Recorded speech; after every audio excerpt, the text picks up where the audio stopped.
मायावती ने भाजपा पर बोला हमला तो चुनाव आयोग ने दिया बड़ा झटका। बहन जी चुनावी स्वार्थ से आगे की बात कही ही थी कि बसपा के लिए आ गया ऐसा पैगाम। माया के स्टार प्रचारकों को आयोग ने नकारा तो उठ खड़े हुए कई सवाल। क्यों अब बहन जी इस चुनाव में नहीं कर पाएंगी पार्टी का प्रचार? कहीं भाजपा से दुश्मनी भारी तो नहीं पड़ेगी? यूपी में वैसे तो इन दोनों उपचुनाव की गूंज है और इस चुनावी गूंज से बसपा और मायावती दूर हैं।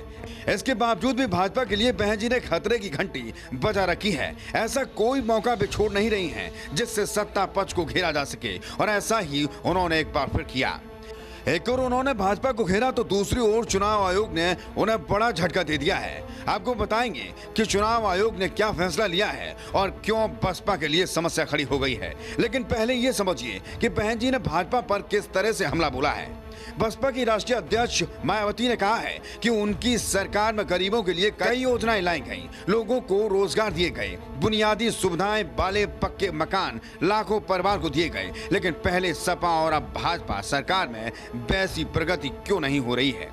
बसपा प्रमुख मायावती ने कहा कि केवल खेती भूमि के अधिग्रहण और राजनीतिक स्वार्थ तक ही सीमित नहीं रहना होगा। यूपी जैसे अति गरीब पिछड़े प्रदेश में डबल इंजन की सरकार में वैसे भी तेज प्रगति भी लोगों को देखनी चाहिए। बहुजन समाज पार्टी की राष्ट्रीय अध्यक्ष व पूर्व मुख्यमंत्री मायावती ने कहा कि बसपा की हुकूमत में जो खास काम किया गया वह अपने बलबूते पर किया गया। यमुना एक्सप्रेसवे के साथ गंगा एक्सप्रेसवे जेवर एयरपोर्ट तक बन जाता अगर केंद्र में बैठी कांग्रेस सरकार ने हमारा सहयोग किया होता।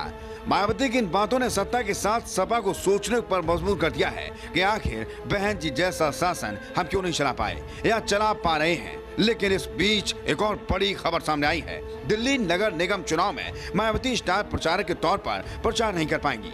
राज्य चुनाव आयोग ने बसपा की स्टार प्रचारकों की सूची को मंजूरी नहीं दी है। अगर वह प्रचार करने गई तो उसका सारा खर्च प्रत्याशी के खर्च के खाते में जोड़ दिया जाएगा। एमसीडी में प्रत्याशी के चुनाव खर्च की सीमा 8 लाख रुपए है, जबकि शीर्ष नेताओं की रैली और सभाओं में लाखों का खर्च हो जाता है। ऐसे में मुश्किल ही बसपा के लोकप्रिय नेता इस चुनाव में प्रचार कर पाएं।